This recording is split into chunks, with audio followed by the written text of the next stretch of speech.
तो क्या आपने भी वो पेंगुइन वाली वीडियो देख ली, या फिर सिर्फ मुझे ही डीएम्स आ रहे हैं कि एक्सप्लेन? और अगर नहीं देखी है तो मैं थोड़ा कॉन्टेक्स्ट दे देता हूँ। दरअसल 2007 में अर्जेंटीना की बर्फीली पहाड़ियों में डायरेक्टर वॉरेन हेज़ॉग एक डॉक्यूमेंट्री शूट कर रहे थे जिसका नाम था encounters at the end of the world. और उन्होंने उस दौरान एनिमल हिस्ट्री की एक ऐसी चीज कैप्चर की जो इससे पहले कभी रिकॉर्ड नहीं हुई थी, कि हजारों पेंगुइन की भीड़ में उनकी नजर गई एक ऐसे पेंगुइन पे जो सेंटर में था। कि वो पेंगुइन ना तो खाने की तलाश में समुद्र की ओर जा रहा था, ना ही अपनी कॉलोनी के पास वापस लौट रहा था। वो बस मुड़ा और चल पड़ा उन पहाड़ों की तरफ जो यहाँ से 70 किलोमीटर दूर थे। वहाँ आगे ना तो खाना था ना पानी, बस एक यकीनन मौत। और डॉक्टर एनिली ने बताया कि अगर हम उसे पकड़कर वापस कॉलोनी में ले भी आते तो भी कोई फायदा नहीं, वो वापस मुड़ता और उन्हीं पहाड़ों की तरफ चल पड़ता। पर सवाल ये है, मगर क्यों?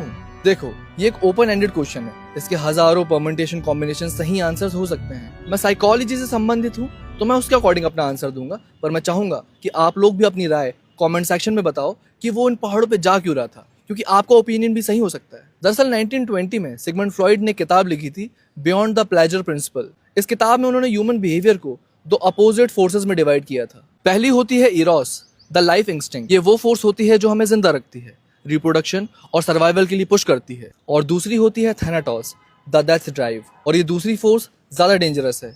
फ्रॉइड कहते हैं कि life is full of tension, और थैनाटोस फोर्स का मतलब है उस टेंशन को खत्म कर कंप्लीट साइलेंस में वापस लौट जाना। पर आपको पता है, फ्लॉइड ने ये थ्योरी हमें डराने के लिए नहीं, हमें जगाने के लिए दी थी।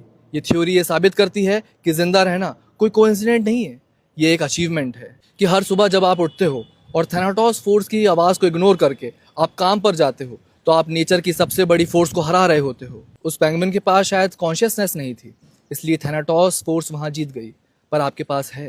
लाइफ मुश्किल है, 100% सही, बट वो स्ट्रगल्स ही एक ऐसी चीज है जो आपकी लाइफ को और रोमांचक और खूबसूरत बनाने की हैसियत रखते हैं। तो उस साइलेंस को मत चुनो, उस शोर को चुनो, उस लाइफ को चुनो।